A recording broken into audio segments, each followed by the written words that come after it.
Okay, hello, and apologies in advance if this is a bit rusty of a VOD. Sort of beginning out, trying to figure out how to get the coaching down pat, in terms of the format that I want to do it. So bear with me through that. It will get better. But we got Raptor. I'm gonna go with this as how I pronounce that. Silver 5 might have been Silver 4. We played Pharah. The match was really close. You're curious as to what mistakes you make when you're playing near your best. So this is a peak. And you swapped onto Echo because they started countering you a little bit.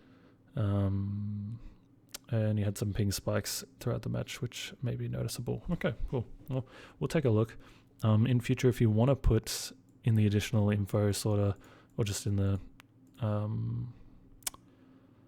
VOD request in general, if you want to put something that you've noticed within yourself or something that you feel like you've been trying to build upon in recent games, and then we can sort of like pick that apart, because when you're not like Masters, GM, top 500, whatever, even Masters, so like if you're not GM, top 500, there's not a lot of VOD reviewing about refining like small ability usage or looking about, like sometimes it's literally just mechanics let you down for those players, right? Like there's obviously many things that are contributing to us being down the lower end of the elo, which isn't a bad thing. It just means we need to learn them, but means we need to focus on one thing at a time. And so if you have an idea of what that might be for you, feel free to suggest it, and it's definitely something I can focus on in the VOD, especially if you know you want feedback on specific things. Then I can direct the whole VOD around it. But for now, we'll just take a look and see what we got. But I wanted to spend a few minutes at the start of the VOD talking about Pharah, because this is quite a good map for Pharah because of its verticality. Now, it can be a good exercise. What did I used to call it? I used to call it Mr. ECT, which is horrible writing. But we got map, my role within the team, who can I enable, CDs, and threats. And this was quite good for support players to get into the habit of doing, because of CDs and threats being such an important thing. Tank also important for CDs, but threats specifically.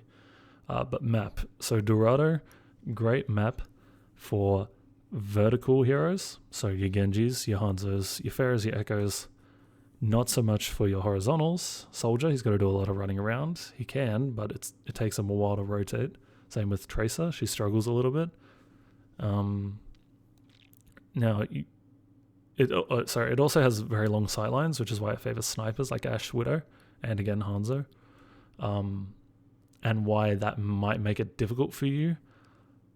But they're long sightlines, and I want to clarify. This map, although open in the air, obviously, you have these huge strips, right, where they can see you. And again, like, in these areas of the map.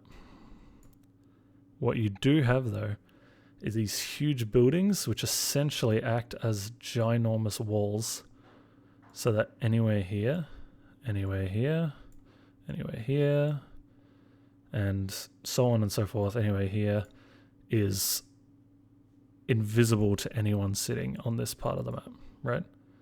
Like, you can use all of this space. This is all natural cover. Even though it's in the air, all of this, and even like around here, right? All of this is protected by natural cover, by rooftops, right? And we can abuse that, and Pharah can obviously abuse that even more so, because she can slide on rooftops a little to wait for her cooldowns to come off to stay in the air longer. So they're good. But long sightlines are different to just open maps like Junkertown, right? Junkertown's hard. Not a lot of natural cover. Big open areas. These are long sightlines, but they're also quite tight, right? Which is why it's difficult for Widow in a sense, because there's so many flank angles too, and why it's different to Gibraltar, which is just open. So it is a good map for Pharah in that sense, because it doesn't totally screw her over in terms of not having any cover the second she tries to peek or play aggressively in open space. Now, the next part of this is who on my team can I enable? If we're talking about, what did I say? No, I said Mr. ERCT, and I can't type my E's today. But that was map. This one is role within my team. And that was sort of more directed towards supports in terms of how does your other support change your playstyle. We can do the same thing by applying it to a DPS in that with our Genji has a lot of kill potential, a lot of burst potential with his abilities. He goes in, he goes out. He's a very assassin style hero. What this means is we can be really helping him get a lot of value by keeping our targets low through constant spam pressure. And this builds into what I wanted to talk about Pharah, which is Pharah is a spam. Oh, that's horrible. Spam / poke hero.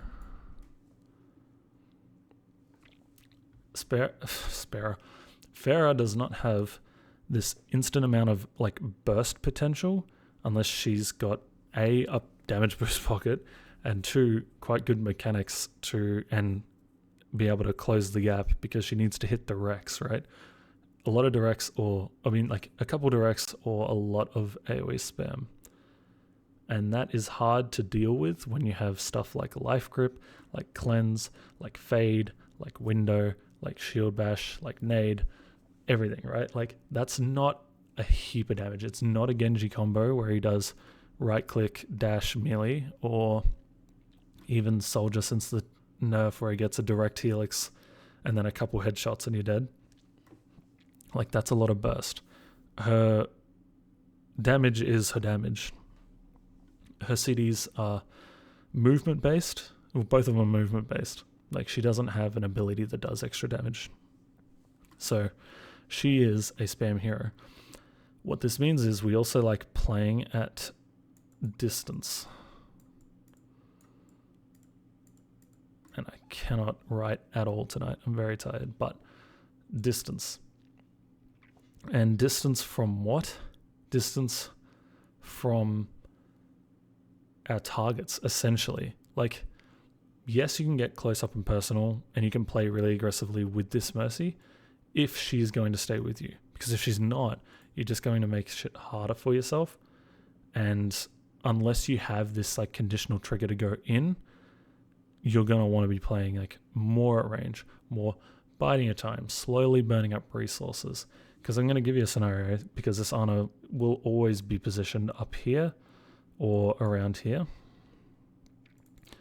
If she is in these positions, if you're sitting here, or if you've made your way around the map and come down the bottom and are sitting here,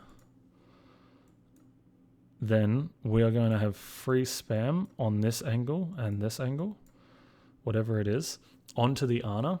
We're going to force her to either use nade and use abilities or demand resources from her other support to stay here, or we're going to force her out, and then this space has become ours. And this is the fundamental of Pharah, which is she denies space through pressure, but she denies space. She denies space for enemies by constantly spamming out and demanding resources to be dealt with, because you can't just keep tanking Pharah shots. You can't. And if you do, you're just going to charge her ult and then she'll solo kill you. Secondly, she's hard to hit, so she's hard to deal with anyway. So you need to take like a specific angle to deal with her. And so if you play your space correctly, that is very difficult for the enemy to do. And lastly, she denies space for the enemy DPS.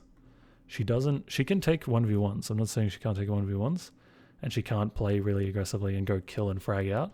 What I'm saying is she gets inherent value through her ability to sit here and spam damage onto this area so that their DPS can't come up this high ground and take this angle on your team position down here. If that makes sense. Your existence, if you are playing, say you play, I'll even get down on the map to make this easier. If you play up here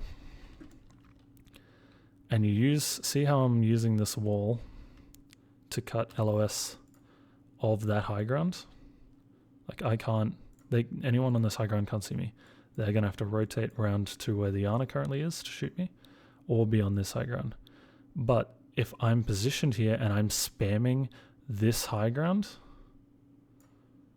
this and down here are the only two places I can get shot from that I'm not putting pressure out onto, which makes it incredibly difficult for them to be here, which means I've just bought my team all of this, I'll recolor.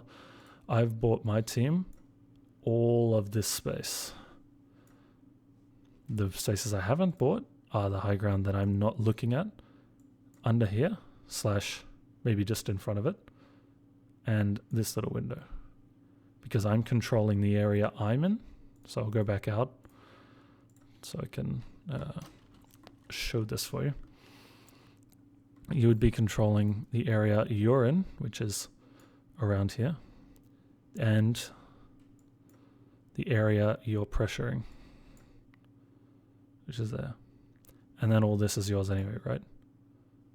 And they don't really want to be in this area. So that's how Pharah is going to get her pressure. We're going to look for playing the map correctly because of this. So what I was illustrating there is playing the map correctly, right? If you break it down really quickly into what I just drew out, you've got your main lane here. This is main. Cart goes along here. Then you've got second lane of attack here that is going up here. And then you've got third lane of attack which goes underneath and around and stuff. / this high ground. So you've got 3 lanes. You're playing on the out one and you're spamming onto this one. You're not dealing with this one. That's fine. We don't care about main at all, especially not when you have a mercy pocket, because you're getting a heap of resources dedicated to you. So we're going to look for that. We're going to look for how well you play the map. We're going to look for how well you use natural cover, because that is often a very big fault of Pharah players. They think being in the air and being above people is enough. It's not. You will get punished for it. We're going to look at perhaps your conk usage. Conk, concussion, projectile, whatever it's called, concussion something, is used for 1, displacing enemies, so booping the ram if he's trying to get out and you want him back in, / you just want to displace him. 2, for moving ourselves around the map, and 3, for moving people in a predictable pattern movement arc, sorry. So if you're pressuring this Ana right now, or you're pressuring this Bastion right now, you would use Conk Mine onto the staircase, and then your next shot would be shot here, because you know he is going to move to there in between when you shot the Conk and when you're shooting your next missile. It's an easy way to get more consistent damage, is that if you just, when you're engaging on a target, you fire 1 shot, you conk next to them, and then you fire your next shot to where they're going to end up after the conk. Same thing with this guy. You could have shot him, conked the wall, and then shot down here, and he would have taken 2 shots potentially. Either that, or you force them to use their movement cooldowns, right? And then we'll just look to see any other mechanical things to talk about projectile aim, predicting your shots, predicting enemy movement, and how well we're good at staying in the air, and how well we're picking our moments to go in, because DPS is still all about controlling the map through aggression and controlling and taking favorable 1v1s. So we'll take a look. Sorry that went a little bit longer than I wanted to.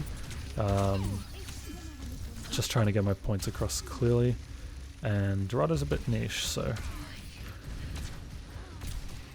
already very dangerous to just jumbo jet out into the open like this. Don't forget your threats in this game.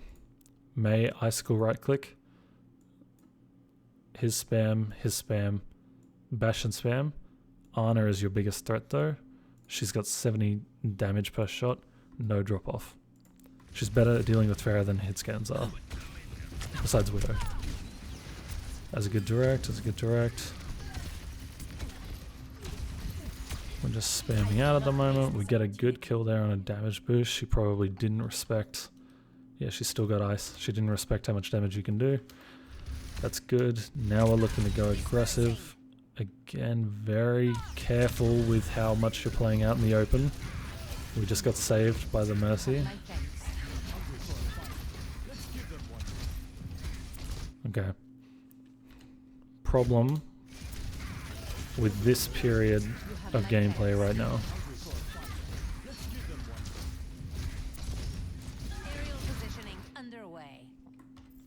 The value that you get from shooting a ram that has all of his abilities compared to shooting the people who are keeping him up is so small. You will get way more value by letting this guy be the last one to live every team fight and making these guys the first to die. You can kill the DPS if that makes your life easier, if it makes killing the supports the easier job to do. But that is absolutely the priority. And I was going to say even before this point that we played this entire fight sort of sitting around here and then diving up here a bit and then playing around here. Off the gate, if you roll out on Dorado and Pharah, if you know you like playing Pharah on Dorado, roll out, get to this point, set up here, wait for your team to push card a bit so you're not just the only one taking some heat, and then look to spam. And then look to abuse your vertical mobility. You can get around the map really well. Or just roll out of this door, peek up here, and then throw a concussion down right here, and you may displace like 2 or 3 people off the high ground, you know? And then that's a position that they can't take. They're going to be either stuck down on the low ground for the rest of the fight, or they got to take the time to rotate up to here. In which case, maybe that's time for you to isolate the tank if he's playing on low, or clear out this high ground or that high ground, you know? Just take it in stages. Be like, I'm going to roll out either here in, you know, the side lanes of the map, the outskirts of the map, or around here, and I'm going to see what I'm dealing with. I'm going to get some information. Who's on the high? Who are my threats? Who am I playing with on my team? You have the 30 seconds before the doors open to figure that out. So just take the time and figure out what your duties are in this game and how best you can do them. We should clean this up relatively quickly. Conk was a little bit misplaced there and a little bit early. She probably dies if we use it better. But we get the kill.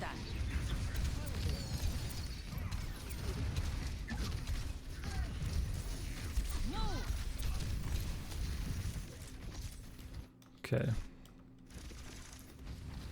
He gets out, but do we care? Not really, because it's still like, yeah, it would have been good to kill him just then. But if he gets out, it's still like, all right, now the next team fight is here. Besides the Bastion, their whole team is back anyway. This is good. Now we're abusing our vertical mobility. They have life, so we're backing. We have tree, we're going in. We're going to look for a solo barrage on somebody. We're playing our time. Lifeweaver plays aggressively punish that. I like it. The Mercy goes for a really stupid res. That's unfortunate.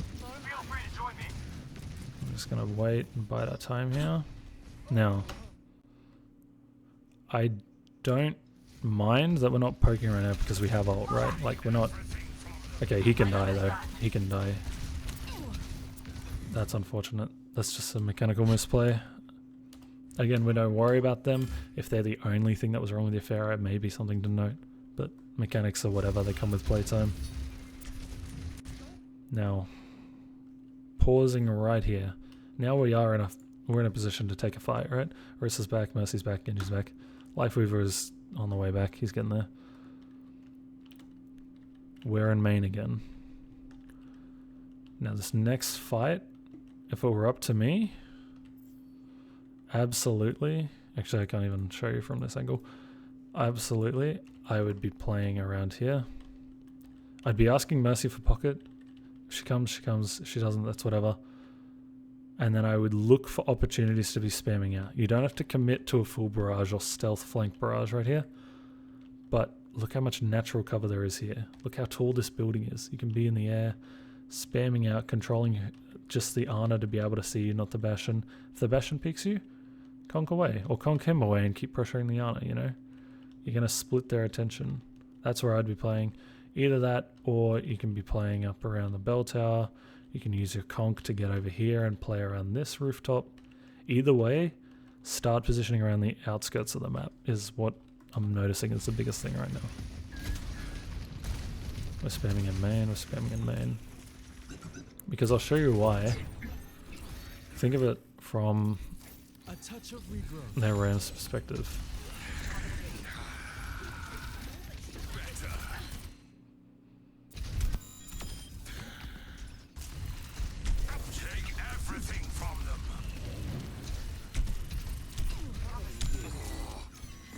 Like, as a tank, should you be standing this in front of their... I mean, as a Pharah, sorry. Should we be standing in front of the tank this much? Should we be positioned right in front of him? Like, it's so easy for them to see you and shoot you. Forced May Ice. Looking to conk. I like it. I'll get the Ana. But again, this Bastion could easily 180 you and just take you out right now. If he was, he'd probably already be dead because he crossed across, like, you concussion across such an open area that he probably would have killed you by now. But even if he turned around right now, you'd be dead in an instant for this. For a shot on him. That gets his attention. A better Bastion goes, shit, there's a Pharah behind me. He should have known anyway, but he definitely should know now because he's getting shot. And are we sticking near walls? Are we using cover well? Like, we're just out in the open. This will get you punished. And I'm willing to bet this is why you struggled the second they started swapping to hit scans and you felt like you had to play Echo. If this doesn't change. Because I'm all for not respecting the enemy until they give you a reason to. I think it's a really big part of DPS in general. But I don't think that this is an active decision to be disrespecting them. I think this is just something that we're not thinking about when we're trying to hit our shots. And a little bit can be projectile, like projectile anxieties almost. Like, shit, I'm not hitting my shots. I gotta move closer so that I can make the shots easier to hit, but that's a bad habit to develop, so you gotta try your best not to. Fast forward a bit here, because I don't want to get stuck on just the beginning of the VOD and nothing else.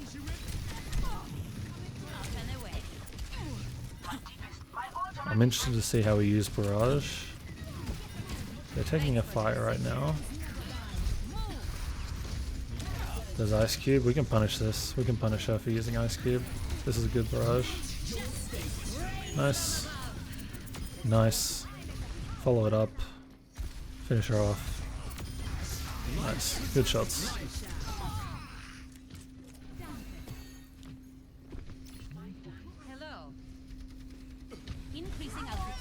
Obviously the trigger there was we saw May use Ice Block. That's a free kill. She doesn't have anything against it. We even waited to break Lamp before that. I like it. Happy with it. You'll get a lot of value from just solo killing people in team fights or using Barrage to win 1v1s. Purely because it locks you in the animation for so long that it makes it very difficult not to die. Unless you're in a position where Mercy can get a res off anyway and it doesn't matter that you die, then it's usually a good idea to just use it to get one kill. Ah, and there it is again. There it is again. Clear as day. Clear as day. Here you go, watch it from his perspective.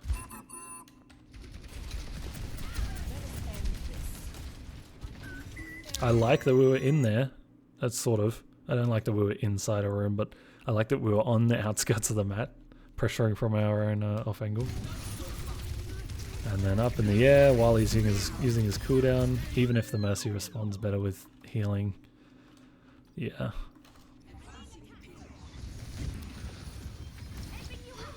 Thanks for the assist. I'm not done yet. I found you.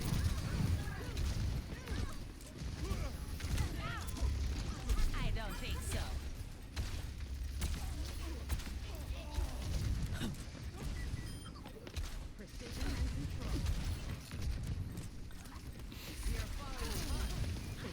This is good. Playing our own angle. Finish it off. Finish it off. Unlucky. We're not using Conk a lot. Like, I get it can be a bit of a that wasn't a great use of it either. But I get that it can be a bit of a get out of jail free card in terms of being able to quickly move and avoid something if you need to. But we could have been really playing aggressively and punishing this Baptiste this entire team fight instead of just shooting at what he's healing. And we could be using the Conk Mine as a way to, like I said before, displace him to where we know he's going to be. The biggest thing with projectile heroes is you have to predict their movement and lead your shots to where they are going to go. And what does that mean? If you get an early shot on them, or if you get an advantage in a duel, they're probably going to move towards the nearest cover or towards their team. So that should factor into your aim a little bit. But Conk is great in the fact that you know where they're going to go, regardless of what their movement is. You're going to dictate, you're going to go to point B if I shoot Conk at point A. So I'm going to shoot my next shot at point B. Like right here, if you had to hit this shot, we'll say, on the Mei, shot there, shot here, Conk where your mouse currently is, and then you flick up to where probably the Moira is right now, where he would have ended up, and then shot there. You know what I'm saying? That tip alone, that will probably help you get so much more pressure on enemies. This is again, we're going to get punished in a second for being out in the open. Yep.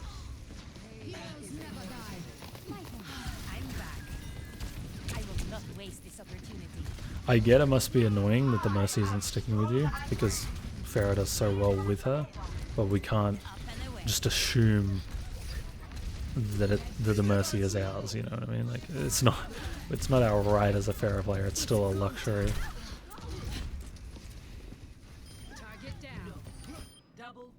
The other thing I want to note, because it's happened constantly this fight, throughout the whole fight, I've been watching it. Your movement during this fight has been sitting here and then swinging out here. I'm assuming to get LOS of this doorway. Instead of... So the way you're looking at this is like a normal DPS sitting on this high ground where you have to move from where you are to here to see that, right? That's sort of your mindset at the moment. That would be the case for a horizontally mobile hero. Pharah is a vertically mobile hero, so we want to be sitting above the doorway with our jets, let ourselves drop, poke, use jump jets to come up, and then if we need to, then we come out. And then we sit here and we wait for healing. And we keep spamming onto this area. That's how you play Pharah. That is understanding the hero at a fundamental level, like vertical mobility over horizontal. Where am I? I'll definitely go a few minutes over 30, just because I've sort of rambled at the start and sort of getting all my ideas out.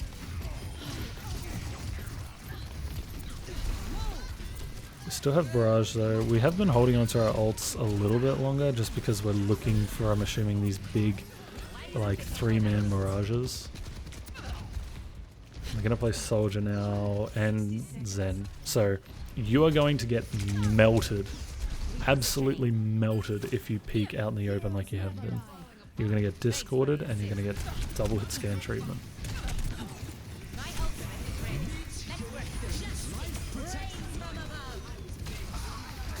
I'll take another look at that.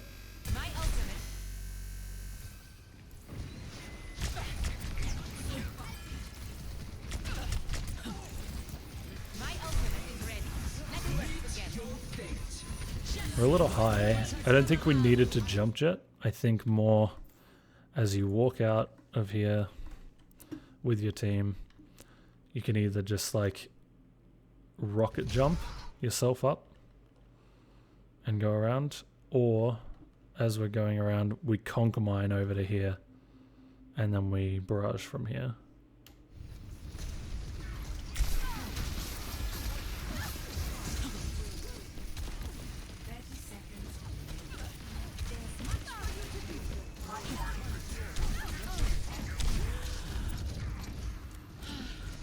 Nice.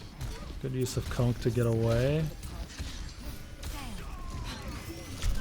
Clean this up. Ugh, pardon me.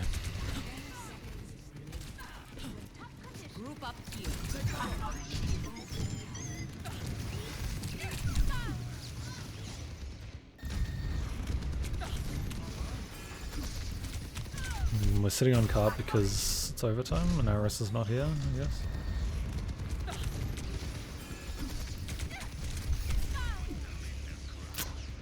Yeah. You could have... You would like...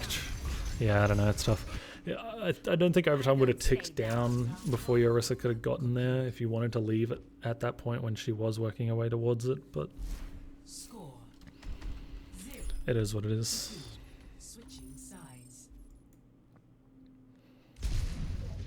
Now I think I'll stick... I know you said you play Echo, but I think there is enough Pharah sort of content going around in this that I don't really want to just all of a sudden bring in this whole new hero. So I think we'll focus on the Pharah. If you want a tip or two, I can look into it. Otherwise, you can put Echo in the next VOD if you want to do that, or we can keep building on the Pharah. But we'll just take a few minutes to look at this attack. Again, instantly punished for being out in the open. Like, we should be here, or we should be here. Abuse the fact that not many people can get to here, and not many people can get to here. You know, it's quite tricky, honestly. You're going to get a heap of value once point gets to here, but it's really hard for you to get value here on defense, right? Unless you just sit on this high ground and peek. Like you can just be standing. You don't have to be flying in this scenario, right? You're going to have all this high ground protection back here. You don't have a lot here, but you still, like, Pharah is a hero that can get to this place, and that in itself is value. Or that in itself is a power position then. He's going to deny any chance of a res, so that checks out. We'll just let it play. Repositioning.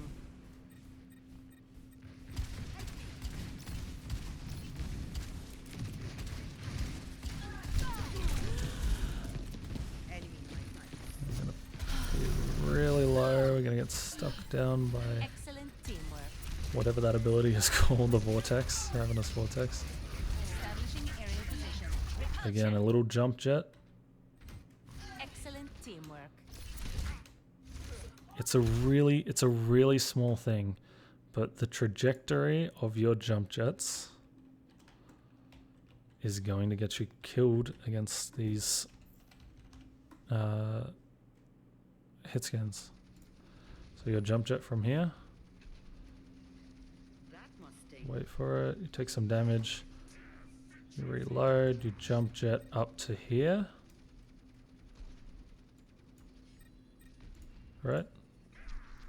The difference between that and jump jetting up here and then sitting here and then using this bit of wall as cover. Just sitting here instead of sitting out in the open. Or, better yet, again, abusing our vertical mobility. Sitting up here. Above them. And peeking here. You know. Peeking like that. Or using it again and peeking here. Using it here. Peeking around here. You know, start thinking about, because you use it. You were like sitting here while you were reloading, and then you jumped up. Right? So I know that you know it, and you probably use it on other heroes. It doesn't become all of a sudden not applicable just because we're on Pharah and we're flying in the air.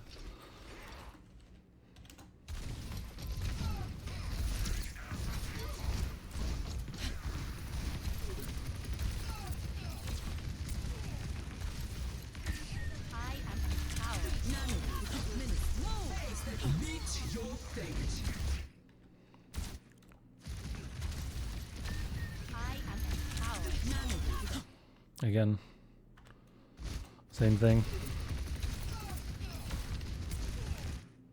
That one was a little better because we're sort of backing away, but we're still sort of in. Bastion sees it, uses his cooldown, puts a lot of pressure on you, no more damage boost. And the worst thing about this is you conk away and your Orisa is in with a nano boost. And she is going to take all the attention and all the abilities and everything. And she's even grouping them all up for you to get a huge spam bullet on. And we're forced out, our Mercy's on heals, and we're not able to follow up.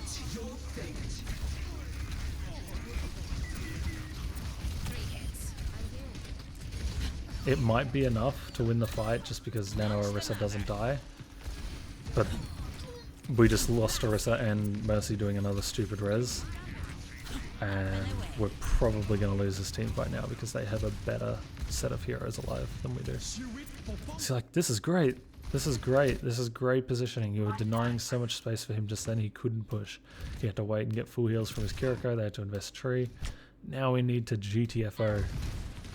We've stayed way too long. We jump jet out in the open again.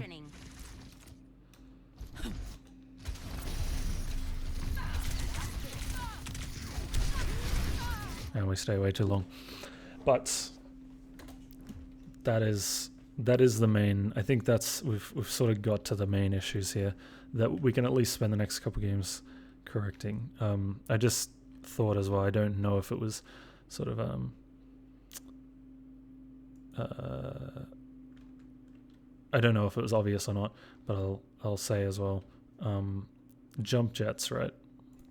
If you're on the ground and you jump jet into the air like that and you end up like here, the reason it's bad to do it in open space is because from here to here, yes, you can end up like that instead, or you can end up just straight up too. But from here, I'll use a different color. From here to here, you cannot change your movement, and the enemy knows exactly where you're heading. So a cast to shoot you can really easily just hit a shot here, and then all he has to do is adjust his aim that much.